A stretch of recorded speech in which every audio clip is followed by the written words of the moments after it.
अरे मेरी कुकी भी आई है। बहुत जिद कर रही थी। अच्छा ही किया।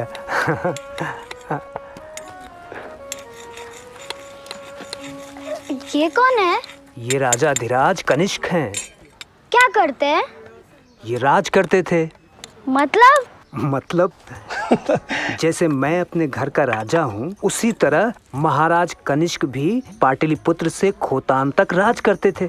बहुत सवाल करती है। पिता को खाने दे। ठीक है। मैं छू सकती हूँ? हाँ हाँ छू।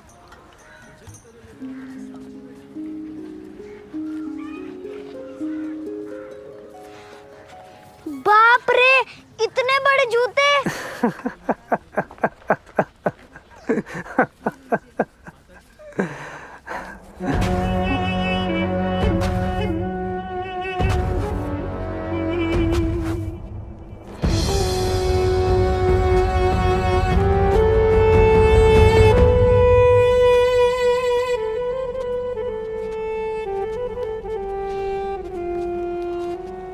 महाराजा राजाधिराज देवे पुत्र शाही, कब तक नगर पर घेरा रखने का विचार है?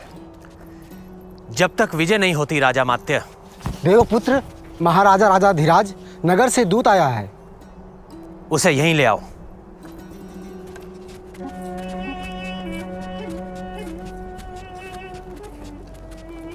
देवपुत्र शाही शाहानुशाही को मेरे स्वामी ने प्रणाम किया है। यदि आज्ञा हो तो दूत निवेदन करे। आज्ञा है। मेरे स्वामी का कहना है कि नगर की घेरेबंदी और आपकी उपस्थिति से प्रजा त्रस्त और पीड़ित क्यों रहे, इसलिए आपको जो भी चाहिए मेरे स्वामी देने के लिए तैयार हैं। अपने राजा से कहना कि वो आत्मसमर्पण के साथ 3 लाख सोने की मोहरें दे, तब मैं उसे क्षमादान करूंगा। 3 लाख स्वर्ण मुद्राएं? सम्राट, आप आज्ञा दीजिए। आपका एक एक सैनिक आत्माहुति दे देगा, पर अपनी मिट्टी का एक कण भी नहीं देगा। दूत सम्राट कनिष्क से जाकर बोलिए कि मेरे राज्य की संपदा का मूल्य 1 लाख स्वर्ण मुद्राएं भी नहीं है, तो भला मैं 3 लाख स्वर्ण मुद्राएं कहां से दूंगा? मैं आत्मसमर्पण करने के लिए तैयार हूं। सम्राट, तुम्हारे सम्राट के पास 2 मूल्यवान रत्न हैं। वो दोनों रत्न मुझे दिए जाएं। मैं उन दोनों का मूल्य 2 लाख स्वर्ण मुद्राएं मान लूंगा। वे रत्न क्या है महाराजा राजाधिराज शाह? 1, भगवान बुद्ध का भिक्षा पात्र, दूसरा नव भिक्षु। महाराजा राजाधिराज शाह, भगवान बुद्ध का भिक्षा पात्र और नव भिक्षु ये दोनों ही अमूल्य हैं। उन्हें मेरे स्वामी भगवान बुद्ध का भिक्षा पात्र, नव भिक्षु और राज्य।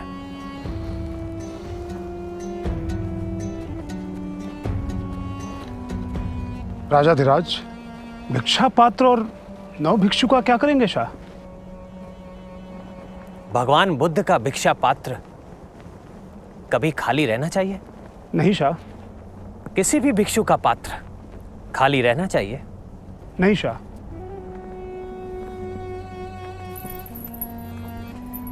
तो शाहों को यह कौन याद दिलाएगा कि उनका पहला कर्तव्य इस धरती के प्रति यह है कि वो इसे खूब सींचें। अपने किसान, अपने सौदागर, अपनी प्रजा का इतना ध्यान रखें कि किसी भी भिक्षुक का भिक्षा पात्र खाली ना रहे। मैं जैसे सूर्य और अग्नि की उपासना करता हूं, वैसे ही भगवान बुद्ध के भिक्षा पात्र की उपासना भी करूंगा। पर नव भिक्षु क्यों शाह? राजा मात्य माथर, उन शाहों की तकदीर होती है जिनके पास महान दार्शनिक हों, कवि हों, शिल्पकार हों। शाहों के असली राज महामात्र और राजपुरुष ये दार्शनिक होते हैं जो शाहों को उनका धर्म याद दिलाते हैं। पर बोधिसत्व, राजपुत्र, राज महामात्र और राजपुरुषों की सेवा स्वीकार नहीं करते। तुम मंत्री सभी को या तो शाहों की सेवा में या अपनी सेवा में चाहते हो। नव भिक्षु शाहों की सेवा में नहीं रहेगा, बल्कि शाहानुशाही नव भिक्षु की सेवा में रहेंगे। नव भिक्षु मेरे पास नहीं आएंगे, मैं नव भिक्षु के पास जाऊंगा। मेरा बेटा हुविष्क उनके पास जाएगा। माथर, अमात्य, राजा मात्य, राजपुत्र, राजपुरुष, ये सब लोक सेवक कहे जाते हैं, पर उनको वास्तव में भी होना चाहिए। पर शाह नव भिक्षु को कैसे जानते हैं? माधर, मैं शाह हूं। मैं हजारों कानों से सुनता हूं और हजारों आंखों से देखता हूं। दर्द की वो आवाज भी सुनता हूं जो किसी के सीने में दब के रह जाती है। वो सच भी देखने की कोशिश करता हूं जो इन आंखों को दिखाई नहीं देता। उसे दूसरों की आंखों से देखना पड़ता है। राजन, जो मनुष्य को सच्ची राह दिखाता है वो संसार में हर जगह अमूल्य और अतुलनीय है। बुद्ध धर्म अगाध है और निर्वाण का सिद्धांत शाश्वत। संवेदनशील प्राणियों की रक्षा महानतम धर्म है। संसार धर्म अनेक चुनौतियां प्रस्तुत करता है, पर एक राजा होने के नाते तुम सिर्फ अपने राज्य का भला कर सकते हो। पर अब तुम बुद्ध धर्म का घोष कर पृथ्वी से समुद्र तक धर्म राजा बन सकते हो। भिक्षु मनुष्यता की रक्षा करता है। जिसका हृदय करुणा से भरा हो उसके लिए कोई स्थान दूर या पास नहीं। मैं चाहे यहां रहूं चाहे वहां रहूं, धर्म का ही घोष करूंगा। इसलिए तुम सिर्फ वो मत देखो जो तुम्हारी आंखों के सामने है, बल्कि ज्ञान की आंखों से मनुष्यता का भला देखो और मुझे शाह को सौंप दो। और भगवान का भिक्षा पात्र?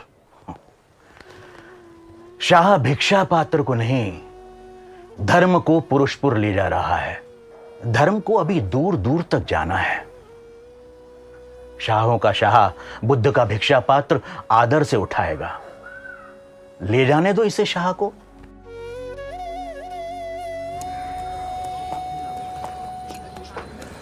शुंग हो या सातवाहन, शक हो या कुषाण, सभी एक दूसरे से ले दे रहे हैं। क्षेत्रपाल शब्द शकों और पहलव शासन में क्षत्रप हो गया।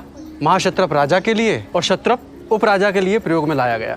वही महाक्षत्रप और क्षत्रप कुषाणों में क्षेत्रीय शासकों के लिए प्रयोग किया गया। पर मूल शब्द तो शत्रु से ही है। शत्रु से रक्षा करने वाला क्षत्रिय। क्यों?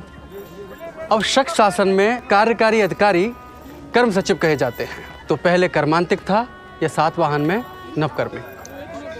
रक्षा अधिकारी शुंगो सातवाहन में नायक था। अब यहाँ शाहों के शासन में कनिष्ठ सुरक्षा अधिकारी दंडपाल है। शक शासन का वरिष्ठ रक्षा अधिकारी महादंड नायक था। वही कुषाणों में भी महादंड नायक ही है। ग्राम व्यवस्था पहले भी ग्रामणी या ग्रामिक देखते थे। अब शाहों के शासन काल में भी ग्रामणी भी ग्राम व्यवस्था देखते हैं। ग्राम भोजक और ग्रामीण युक्त ग्रामणी की मदद करते हैं। पहले भी करते थे। ग्राम भोजक और ग्राम्यक मैंने पहले नहीं सुने। ग्राम भोजक गांव में भूमि का स्वामी होता है और ग्रामीण ग्राम की सभा का कर्मचारी। हाँ, पर शाह ग्राम पर ग्राम स्वामियों के जरिए नजर रखते हैं। ग्राम स्वामी क्षत्रप राज्य के बड़े अधिकारियों को वेतन के बदले गांव दे दिए जाते हैं और छोटे अधिकारियों को नगद में वेतन देते हैं शाह। बाकी चाहे उत्तरापथ हो या दक्षिणापथ, राज्य को व्यवस्था के लिए जिले और प्रांत में बांटना पड़ता है। अब शाहों का जिला विषय कहलाता है और प्रांत भुक्ति। भुक्ति मां क्षत्रप चलाते हैं और विषय क्षत्रप। परिषद सभी शासनों में रही है, अब भी है। बस अब परिषद का सदस्य परिषद्यम कहा जाता है। आपको तो शाह के परिषद में होना चाहिए। मेरे पिताजी सौदागर थे तो मैं भी सौदागर बना। अगर वो राज सेवा में होते तो शायद मैं भी राज सेवा में होता। अब शाहों का तो पता नहीं, लेकिन शक शासन में राज सेवा एक परंपरागत धंधा था। परंपरागत धंधा? हाँ, लोगों की सेवा भी रोजगार ही है। अरे धीरे बोलो, कहीं कोई सुन न रे।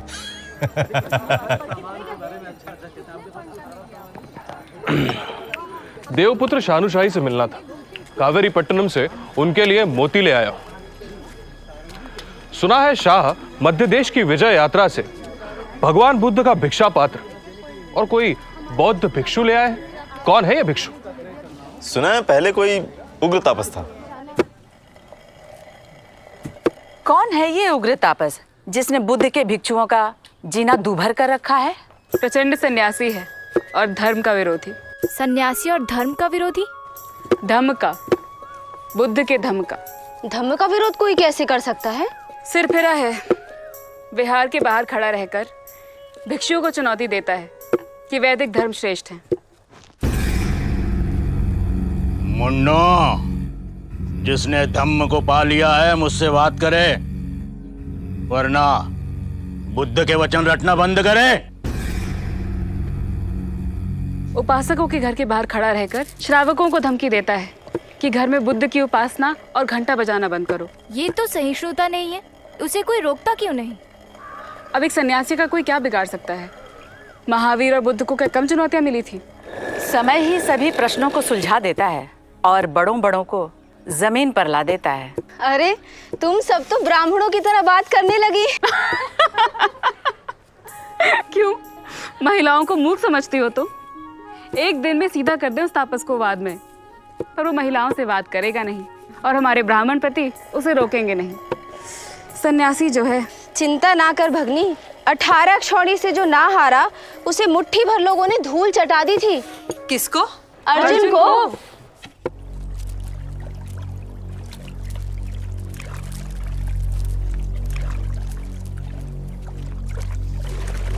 प्रणाम स्वामी।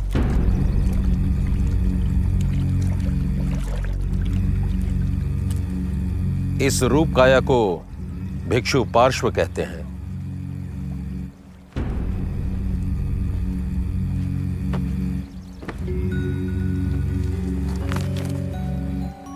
इस शरीर को उग्र तापस। आपकी तपस्या को नमन। पर यह भिक्षु आपसे वाददान चाहता है।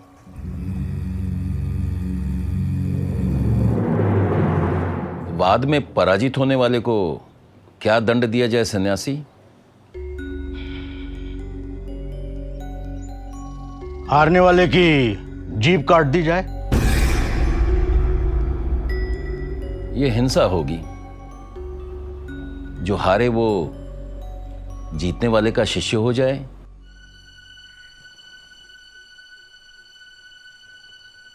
स्वीकार है। पहला प्रश्न कौन करेगा?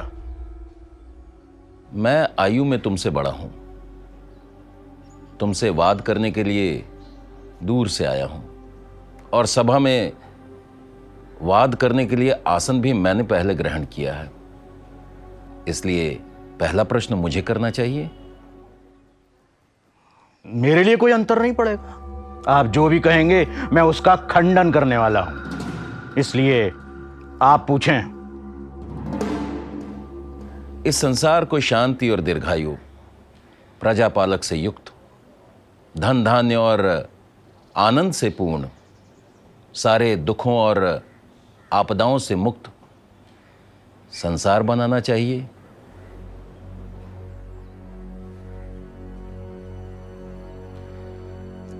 खंडन करिए स्वामी।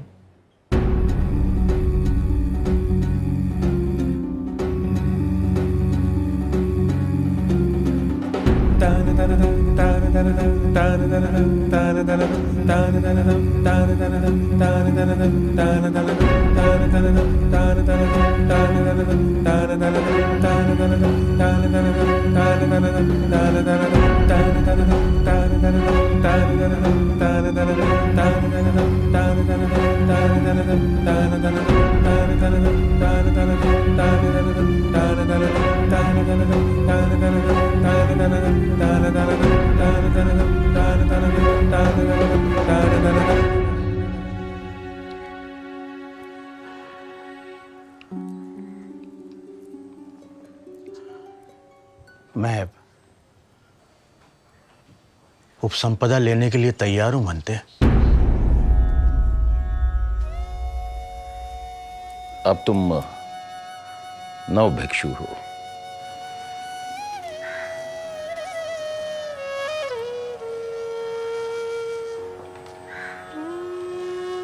मेरा शास्त्र ज्ञान अगाध था, पर एक ही प्रश्न ने मुझे परास्त कर दिया।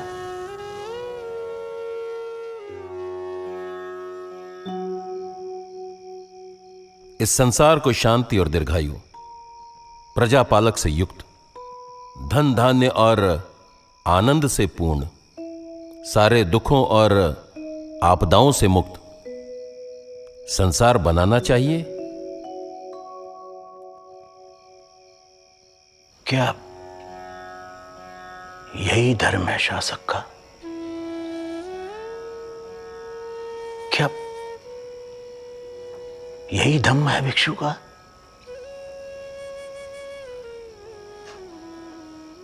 द्वैत है तो द्वंद्व है, अशांति है।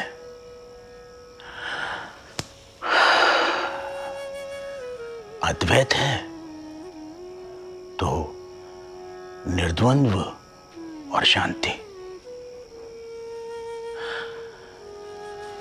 संसार दुख मुक्त हो, आनंद से भरा हो, यही तो वेदों की भी अभिलाषा है। यही धम्म का मार्ग। एक ही सत्य के दो नाम हैं, धम्म और धर्म। मैंने हार कर धर्म को पा लिया। अब पार्श्व मेरे आचार्य और बुद्ध मेरे शास्ता। बुद्धं शरणं धम्मं शरणं संघं शरणं। पर शाह ने नव भिक्षु को ही कैसे चुना? मथुरा में एक सौदागर के साथ बिहार में चला गया था। वहां मेरी मुलाकात नव भिक्षु के आचार्य भंते पार्श्व से हुई थी। मैं विजय के लिए निकला हूं भंते। तृष्णा जो सभी दुखों का कारण है, उस पर विजय पालो, विजय हो जाएगी। लौटते समय मैं अपने साथ क्या लेकर जाऊं भंते? धम्म और कल्याण मित्र। ऐसा मित्र जो तुम्हें सदा कल्याण का मार्ग ही दिखाए। भिक्षु कल्याण मित्र होता है। आप मेरे साथ चलिए बदंत। चलता, पर जहां तुम जा रहे हो वहां मैं अपने से भी श्रेष्ठ को जानता हूं। कौन है वो? जो पहले धम्म का अनुयायी नहीं था, अब है नव भिक्षु। वो नव भिक्षु ही अश्वघोष है। अरे, नव भिक्षु अश्वघोष कब बन गए? पुरुषपुर लौट आने पर भी माथर और दूसरे मंत्री मुझसे बार बार एक ही बात कहते हैं। भगवान बुद्ध के भिक्षा पात्र का मूल्य 1 लाख स्वर्ण मुद्राएं समझ में आता है शाह, परंतु नव भिक्षु का मूल्य 1 लाख स्वर्ण मुद्राएं, मुझे तो कोई असाधारण सी बात नहीं दिखी उस भिक्षु में।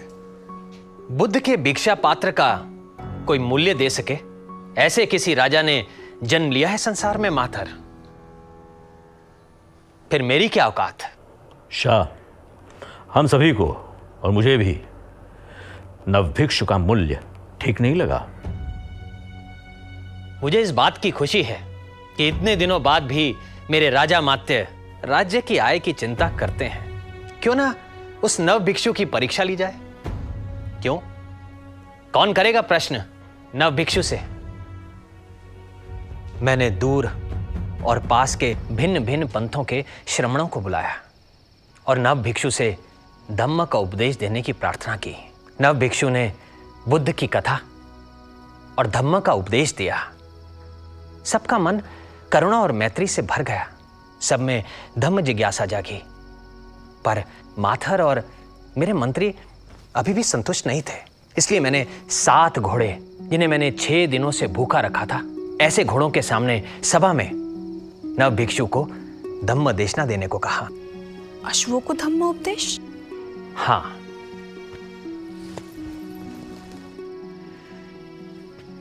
घोड़ों को उपदेश पर नव भिक्षु ने कोई प्रतिक्रिया नहीं की। सभा में घोड़ों को बांधा गया। नव भिक्षु को अश्वों में भी वही समता दिखी जो वो मनुष्य में देखते थे। उन्होंने उसी करुणा और मैत्री भाव से अश्वों के सामने धम्म का उपदेश देना जारी रखा जो वो सभी को देते हैं। मेरे आदेश पर उन भूखे घोड़ों के सामने उनकी प्रिय प्लावन नाम की घास खाने के लिए रख दी गई। पर 6 दिन के भूखे घोड़ों ने एक क्षण के लिए भी उस घास की ओर नहीं देखा। सारी प्रकृति के लिए प्रेम, करुणा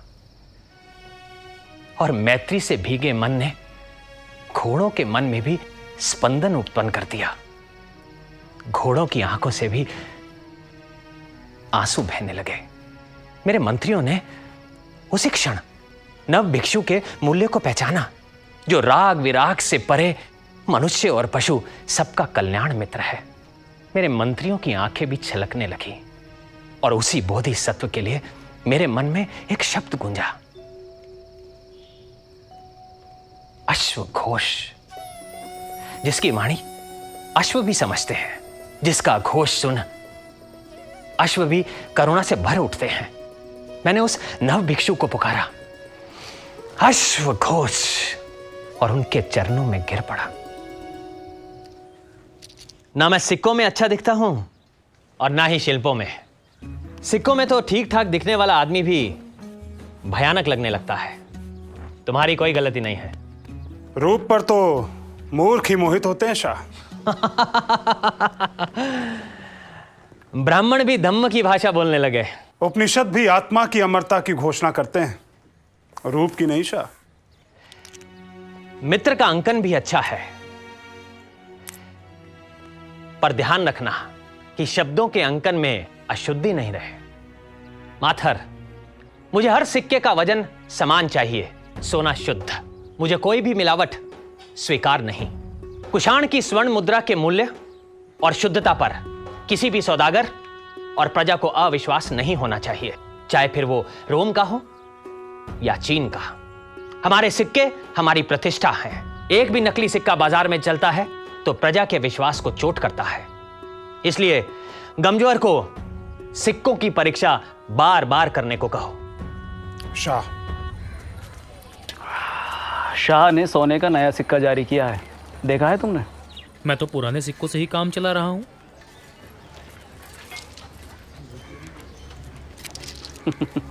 तो नया देख लो। मुख पर तो महाराज राजाधिराज कनिष्क का चित्र है, लेकिन पीछे किसका चित्र है? ऋग्वेद में वर्णन के अनुसार मित्र और अवेस्ता में मित्र के तौर पर किया गया है।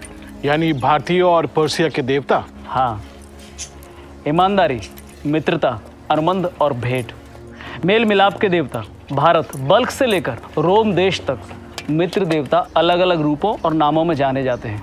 पर ये कौन सी भाषा है? बंगटीरियन में मित्र लिखा है। शाहनुशाही भी कमाल है। स्वयं सूर्य और अग्नि के उपासक, भारतीय मूल के नहीं, पर अपने सिक्कों पर भारतीय, ग्रीक, सुमेर, ईरान सभी मुल्कों के देवता सभी का बराबर आदर और सम्मान करते हैं। जिनके साम्राज्य में जिनकी प्रजा कई देवी देवताओं को मानने वाली हो और जिनका साम्राज्य है पाटलिपुत्र, कश्मीर, श्री चंपा से लेकर खोतान, यारकंद, कासगढ़ तक फैला हुआ हो और जिनके सौदागर उत्तरापथ, दक्षिणापथ से लेकर रोम तक व्यापार करते हों, वो शाहों के शाह सभी के देवताओं का आदर करने वाले और अपनी प्रजा का सम्मान करें, वो भारत में पला बड़ा हुआ शाह ही कर सकता है। शाह कनिष्क भारत में पैदा हुए हैं क्या? यही पुरुषपुर में। उनके पूर्वज बाहर से आए थे। शाह कनिष्क के पिता शाह विम के समय में उत्तरापथ और रेशम मार्ग पर चीन और रोम के बीच व्यापार का ऐसा विकास हुआ कि शाह विम कैडफिशस ने अपने कुषाण साम्राज्य में पहली बार सोने के सिक्के चलाए। रेशम मार्ग पर सुरक्षा और रखरखाव के कारण भारत बहुमूल्य रत्न, मोती, रेशम, मलमल, तरह तरह के वस्त्र, बर्तन, जड़ाऊ, सोने चांदी से जड़े हुए आभूषण, कढ़ाई किए हुए कालीन, कवच और हथियार, हाथी दांत, सुगंध, दवाइयाँ और मसाले चीन से पश्चिम में रोम तक निर्यात करता है और सोना, चांदी, बेशकीमती वस्तुएं, आसत और दास रोम से आयात करता है। शाहविम कैडफिसस के सिक्कों पर भी नंदी के साथ और नंदी के बिना शिव और त्रिशूल का अंकन मिलता है। और बौद्ध के त्रिरत्न का भी। कुषाण हमेशा से सभी देवताओं का आदर करते रहे हैं। ग्रीक मनिंदर ने यहाँ आकर बुद्ध को अपना लिया, शकों ने यहाँ आकर भारत को अपना लिया, लगभग भारतीय हो गए। शाह कनिष्क तो यहीं पैदा हुए और हम वैदिकों जैसे ही सूर्य और अग्नि के उपासक हैं। अब वे अश्वघोष को पुरुषपुर ले आए हैं तो कोई आश्चर्य नहीं कि वो भी प्रियदर्शी अशोक की राह पर चल दें। देवताओं का प्रियदर्शी राजा ऐसा कहता है, ऐसा कोई दान नहीं जैसा धर्म का दान है। धर्म का परिचय, धर्म का संविभाग या धर्म का रिश्ता, वो ये है। दास और सेवकों के साथ उचित व्यवहार, माता पिता की सेवा, मित्रों, परिचितों, रिश्तेदारों, ब्राह्मणों और श्रमण सन्यासियों को दान, प्राणियों की हिंसा न करना, पिता, पुत्र, स्वामी, साथी, भाई, मित्र सभी ये कहें ये अच्छा है, इसे करना चाहिए। जो ऐसा करता है वो इहलोक की सिद्धि करता है और धर्म दान से अनंत पुण्य का भागी होता है। देवानाम प्रिय अशोक का ये शिलालेख यहां से लगभग 27 कोस की दूरी पर है। शाह,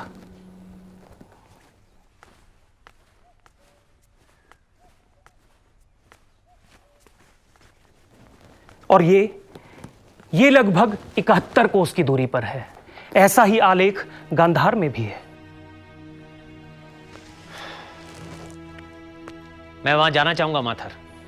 शाह, पुण्यवर्धन और साथ आए सौदागरों को लेकर आओ। शाहानुशाही को प्रणाम। स्वागत है श्रेष्ठी। कैसे हो मेरे श्रेष्ठी? बड़े दिनों बाद दिखाई दिए। रोम से आ रहा हूं शाह। शाहानुशाही के सिक्के रोम के बाजारों में बरस रहे हैं। रेशम मार्ग अब शाहानुशाही का दूसरा नाम हो गया है। रास्ते तो सौदागर बनाते हैं, हम कुषाण तो सिर्फ पहरेदार हैं श्रेष्ठी। बेहतर और सुरक्षित रास्ते होंगे तो बेहतर व्यापार होगा, बेहतर व्यापार होगा तो बेहतर मुनाफा होगा, बेहतर मुनाफा होगा तो बेहतर कर मिलेगा। सम्राट और सौदागर दोनों समृद्ध होंगे, प्रजा का कोष बढ़ेगा। राजा, प्रजा और सौदागर समृद्ध होंगे तो कला, साहित्य, शिल्प का विकास होगा। इसलिए शाह कुजुल से लेकर मेरे पिता शाह दिम ने सबसे पहले उन्नति और विकास के रास्ते बनाए। इजाजत हो तो आपके कदमों में एक साधारण भेंट चढ़ाऊं? इजाजत है।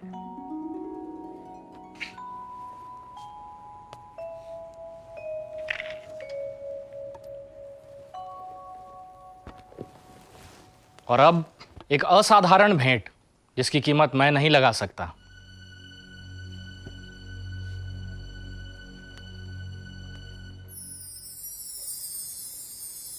मिलिंद प्रश्न शाहानुशाही। ये तुम्हें कहाँ मिल गए? सोना खरीदना और बेचना आसान है शाहानुशाही, लेकिन इसे खरीदना बड़ा मुश्किल। बॉक्ट्रिया से ग्रीस जा रही थी लेकिन मैंने जाने नहीं दिया। कहते हैं महाराज मिलिंद की अपनी पांडुलिपि है। क्या कीमत दी? शर्मिंदा ना करें शाहानुशाही।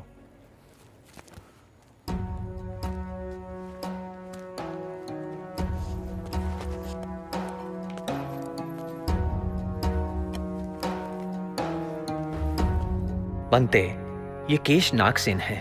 नहीं महाराज, ये रोए नागसेन है।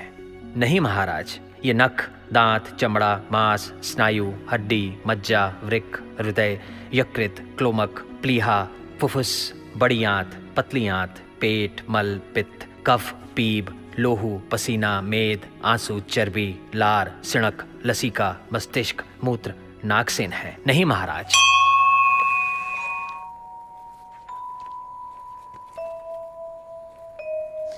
क्या पढ़ रहे थे?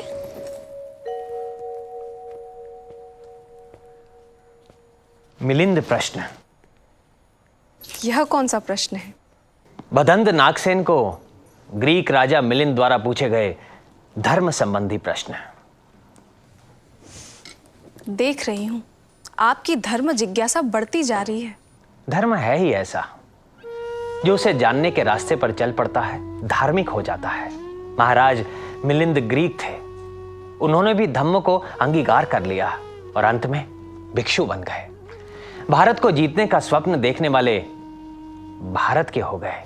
भारत में ग्रीक साम्राज्य में मिलिंद की अस्थियों पर स्तूप बने। आक्रांताओं की उत्तराधिकारी भी धर्म का स्पर्श पाप पूजे गए। ये है धम्म की ताकत।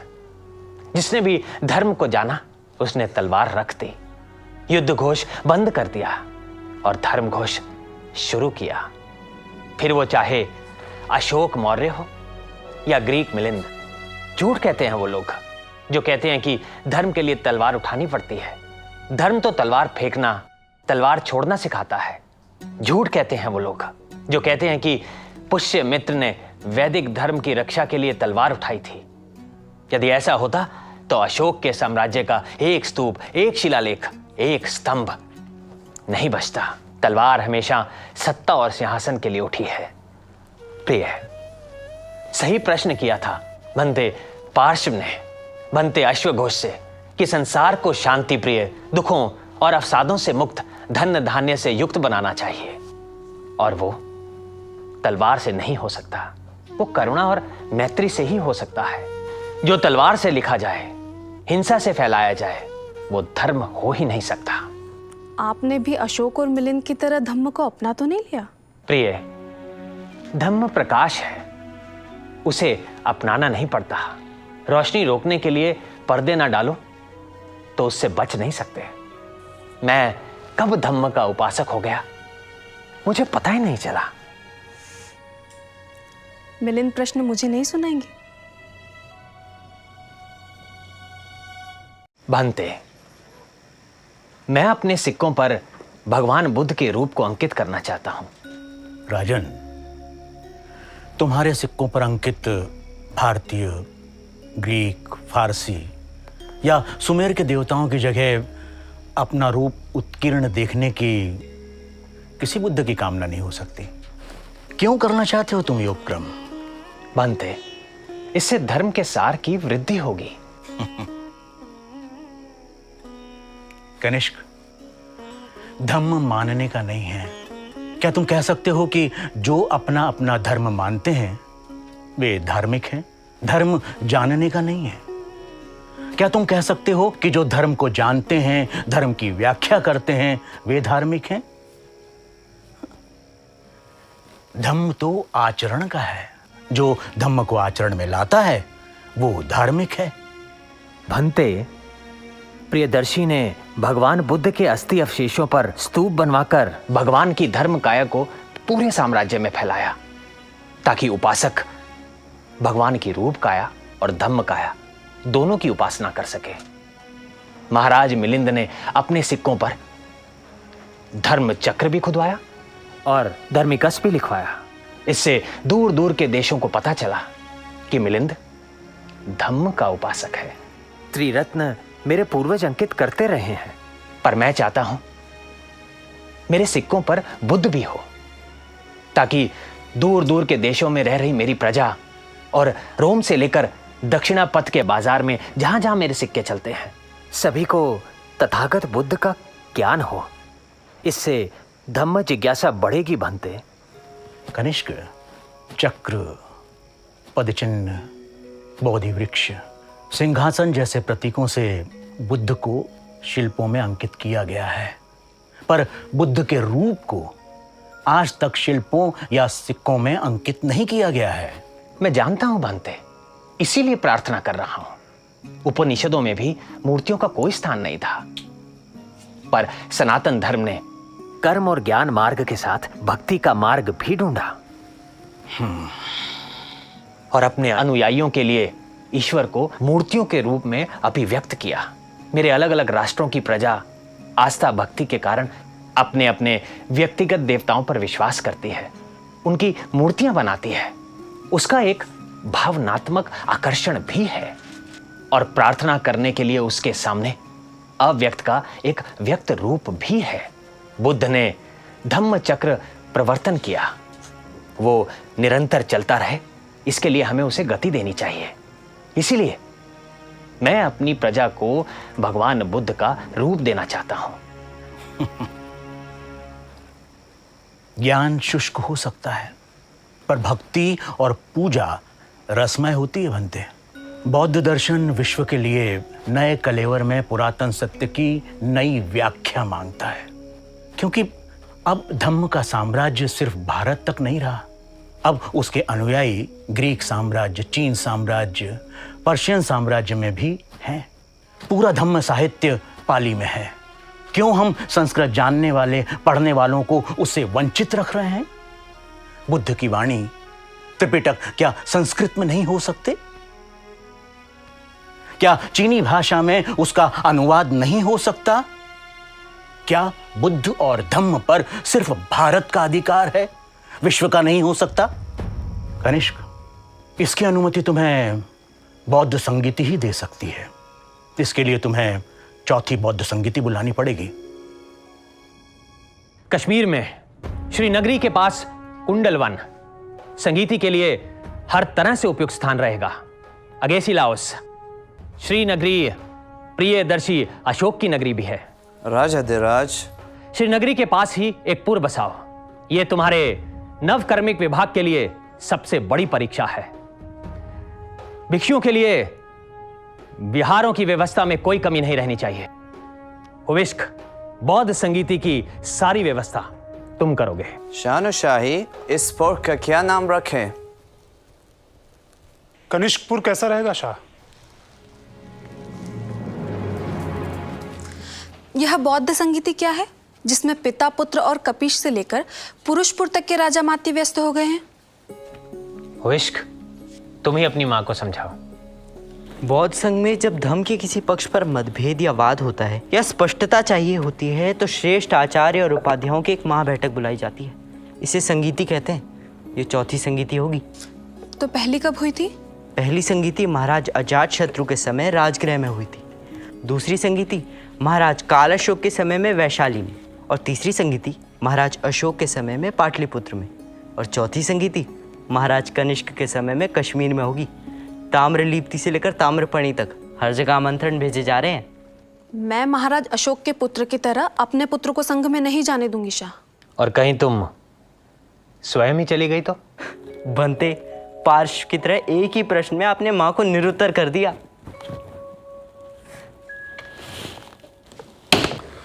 सुना, पूरे देश से महास्थेवर और श्रेष्ठ आचार्य कश्मीर में जमा हुए। चौथी संगीत थी ना? हाँ, पुरुषपुर के पास के बिहार के भिक्षु तो यही बता रहे थे। तो कोई बड़ी बात हुई? शाह पुरुषपुर लौट आए, अब जल्दी ही पता चल जाएगा।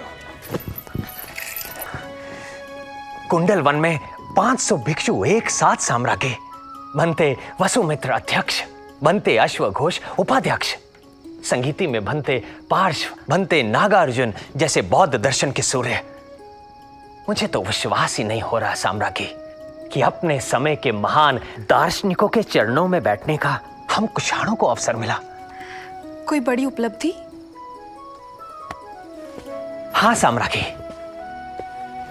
चतुर्थ संगीति ने धम्म उपासकों के लिए मूर्ति पूजा के द्वार खोल दिए।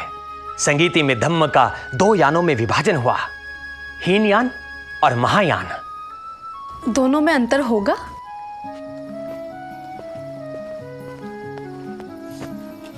हीनयान अपनी पुरानी परंपराओं का अनुसरण करेगा और मूर्ति पूजा नहीं करेगा, और महायान के अनुयायी बुद्ध के साकार रूप की पूजा कर सकेंगे, प्रार्थना कर सकेंगे।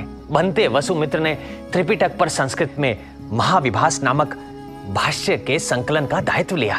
अब बुद्ध वाणी सिर्फ पाली तक सीमित नहीं रह जाएगी। मैं बुद्ध वचन का अन्य भाषाओं में अनुवाद करवाऊंगा। भाषा धम्म के मार्ग में बाधा नहीं होनी चाहिए। मैंने पहले आपको कभी इतना प्रसन्न नहीं देखा। हाँ साम्राज्ञी, धम्म ने मुझे एक राह दिखाई। ये संसार करुणा और मैत्री का हो, जिसमें हिंसा, घृणा, युद्ध के लिए कोई स्थान ना हो। उस दिशा में प्रियदर्शी अशोक ने कदम बढ़ाया था, आज मैंने भी बढ़ाया। प्रियदर्शी ने भगवान बुद्ध की अस्थियों पर 84,000 स्तूप बनवाए ताकि भारत धम्म को जान सके। मैं भगवान बुद्ध की मूर्ति पूरे साम्राज्य में लगाऊंगा ताकि भगवान को लोग देख सकें, करुणा मूर्ति को अपने भावों में महसूस कर सकें, उनकी अभ्यर्थना कर सकें। साम्राज्ञी, जैसे अशोक के धर्मलेख गुफाओं में, पहाड़ों, पत्थरों में, स्तंभ, नगरों और नदियों के किनारे खड़े हैं, वैसे ही अब संसार का कोई कोना नहीं होगा जहां बुद्ध नहीं होंगे, जहां धम्म नहीं होगा। वो उत्तरा पथ पर होंगे, दक्षिणा पथ पर होंगे, रेशम पथ पर होंगे, दुर्गम दरों और पहाड़ों पर होंगे। चौथी संगीति ने ये द्वार खोल दिए हैं सम्राज्ञी। आप कितनी मूर्तियां बनवाने की सोच रहे हैं? सम्राज्ञी, मैं अब एक भी बनवाऊंगा तो ये संसार 1 लाख बनवाएगा। अशोक ने 84,000 स्तूप बनवाए। जानती हो क्यों? नहीं। क्योंकि भगवान की वाणी 84,000 सूत्रों में सुरक्षित है। मेरी अभिलाषा है कि कुषाण 84,000 मूर्तियां जरूर बनवाए। मैं पूरे कुषाण साम्राज्य में विहार बनवाऊंगा, पुराने स्तूपों की मरम्मत करवाऊंगा और नए स्तूप बनवाऊंगा।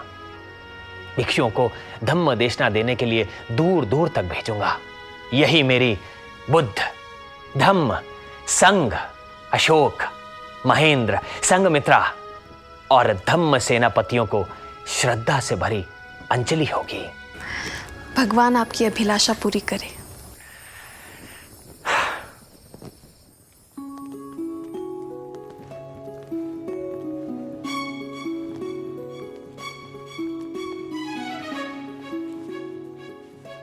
मेरी दाढ़ी कांटों जैसी ना बनाओ।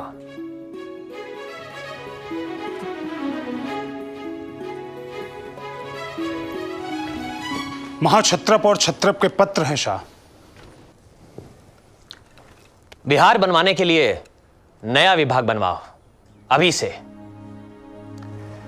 नए अधिकारी का क्या नाम रखे हो इश्क? विहार कार्य है ना? माथर। ठीक है। तक्षशिला से रोमन और ग्रीक शिल्पकार आ गए? हाँ शाह, पर क्या? भगवान बुद्ध का मामला है शाह, और शिल्पकार रोमन और ग्रीक हैं। मथुरा के शिल्पकार भगवान के 32 लक्षणों को बेहतर समझेंगे। माथर, भगवान सिर्फ हम भारतीयों के हैं, विदेशियों के नहीं। हमारे वेदांत में भेद अभेद है। गांधार, कपिश, वाहलीक में शिल्पकार और चित्रकार ग्रीक साम्राज्य के समय से आते जाते रहते आए हैं।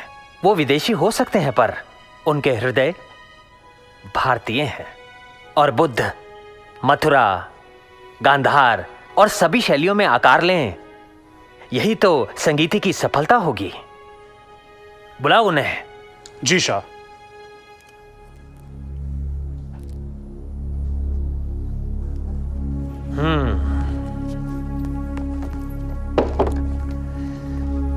बुद्ध का शिल्प बनाने के लिए तुम्हें अपना धर्म बदलने की जरूरत नहीं है, क्यों माथर?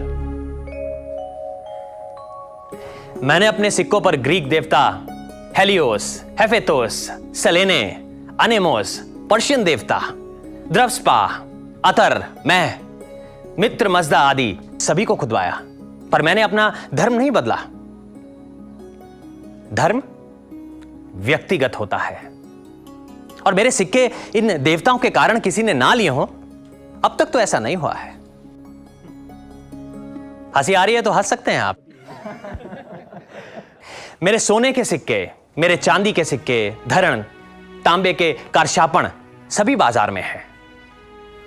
आत्म संस्कृति वैशिल्पानी आत्मान में वास्य तत्संस्कुर्वन्ति। शिल्प आत्मा के संस्कार हैं, इसलिए शिल्प मनुष्य की आत्मा को संस्कारित करता है। इसी जिम्मेदारी से आपको, बुद्ध को, शिल्प में आकार देना है। भगवान बुद्ध के 32 मुख्य और 80 अन्य लक्षण कहे गए हैं। उन्हें समझाने के लिए भिक्षु आपकी मदद करेंगे। उन्हें समझकर अपना श्रेष्ठ करें। मेरी शुभकामना आपके साथ है, और गलतियां होने पर आपके हाथ, पैर और गला नहीं काटा जाएगा।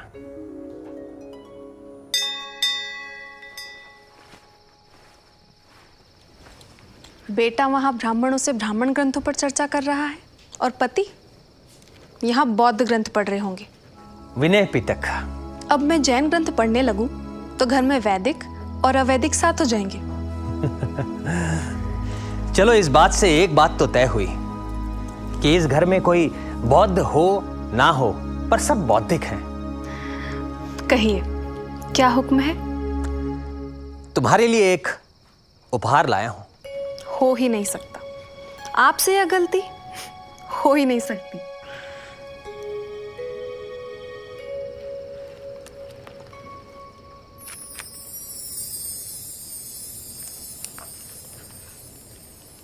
अभय मुद्रा में बुद्ध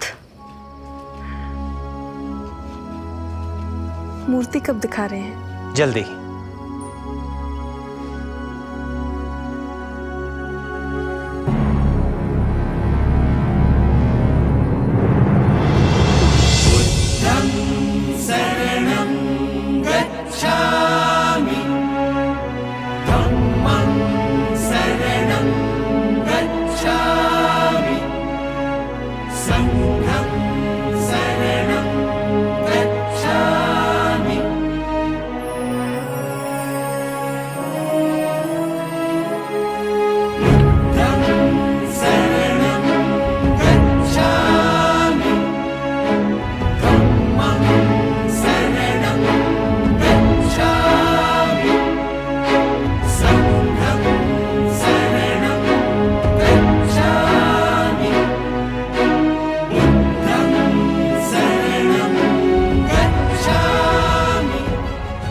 महायान ने बुद्ध को भगवान बुद्ध बना दिया।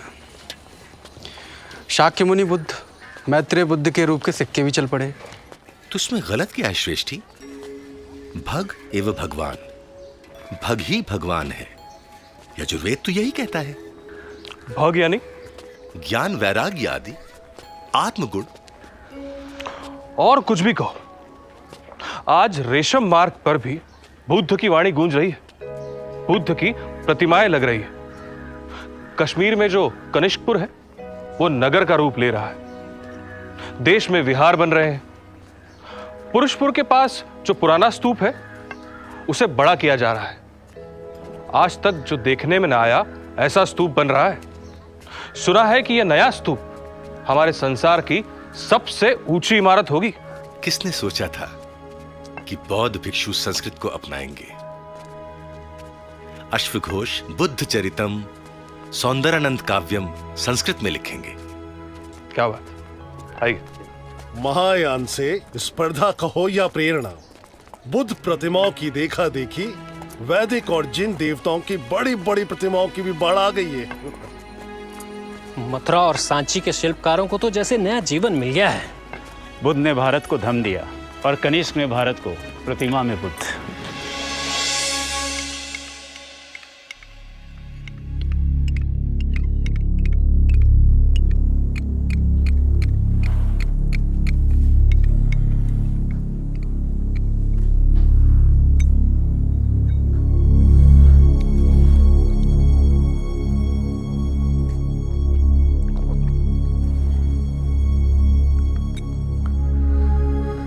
मैं बहुत भाग्यशाली रहा कि मैं भारत में पैदा हुआ हूं विश्क।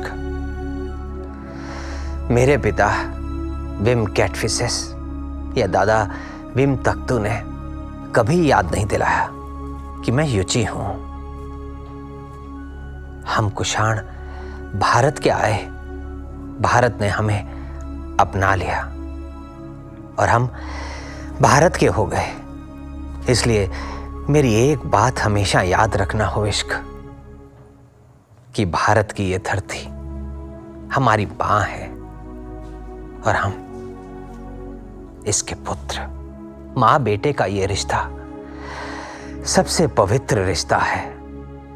हम सब एक मां के गर्भ से जन्म लेते हैं और धरती के गर्भ में समा जाते हैं, और जब तक धरती पर सांस लेते हैं हमारी हर जरूरत ये धरती पूरा करती है।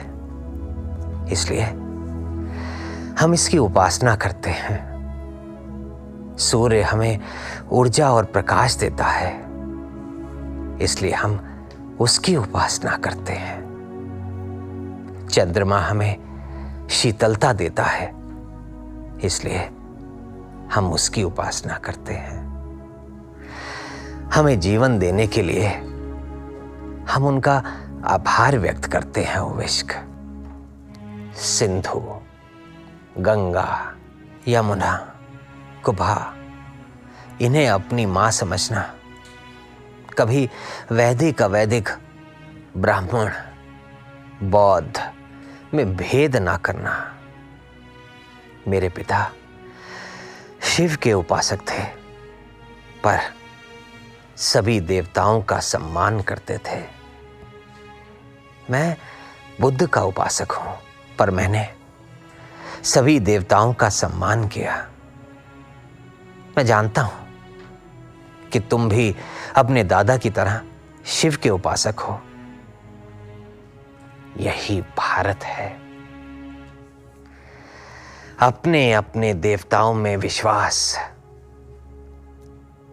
ये व्यक्तिगत धर्म है विश्क। पर एक धर्म और भी है जो इस धर्म के भी ऊपर है, और वो है राष्ट्र धर्म।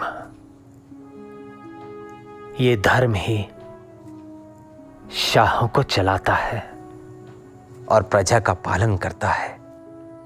इसलिए हमेशा याद रखना, राष्ट्र धर्म से बड़ा कुछ नहीं है। यही भारत की संस्कृति है। सा प्रथमा संस्कृति विश्ववारा। ये विश्व को वर्ण करने वाली श्रेष्ठ संस्कृति है। सबको स्वीकार करने वाली महान संस्कृति है। इसके अनुयायी बनना और इसकी रक्षा करना। तुम्हें बौद्ध बनना है, बौद्ध बनो। जैन बनना है, जैन बनो। शैव बनना है, शैव बनो। जो चाहो बनो, पर सबसे पहले भारतीय बनना।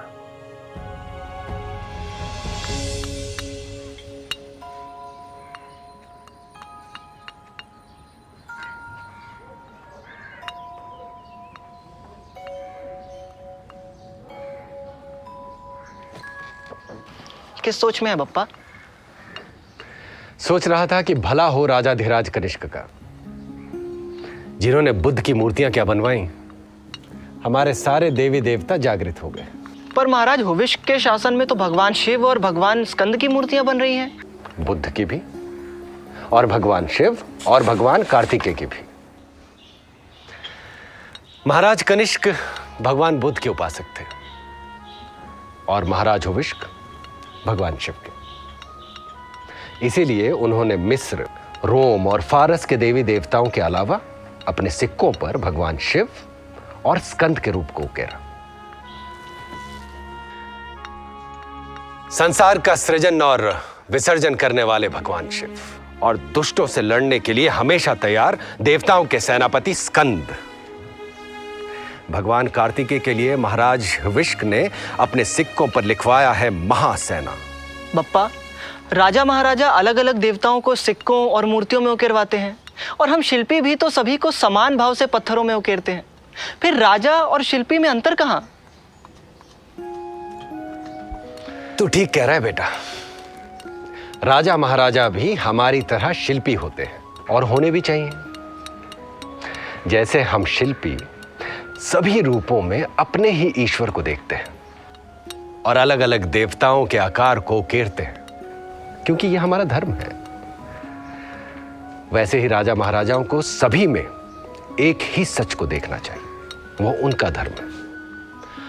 मूर्ति पूजा होनी चाहिए नहीं होनी चाहिए, इस बात पर बहस तो वैदिकों में, अवैदिकों में, हीनयान में, महायान में, बौद्धों में, ब्राह्मणों में चलती रहेगी।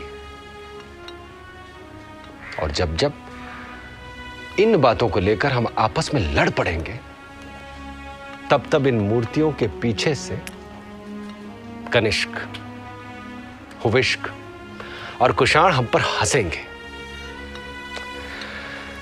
मैं यही सोच रहा था बेटा कि इतिहास में हजारों झूठ हो सकते हैं, पर एक बात सच है।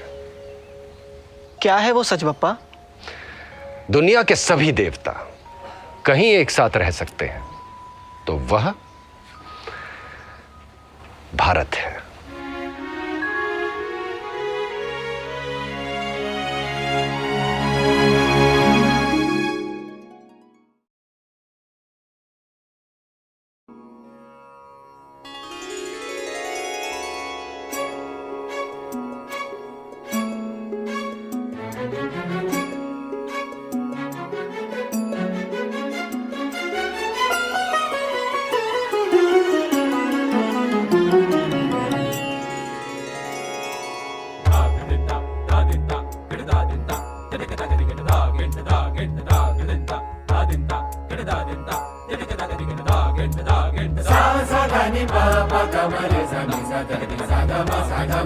Sa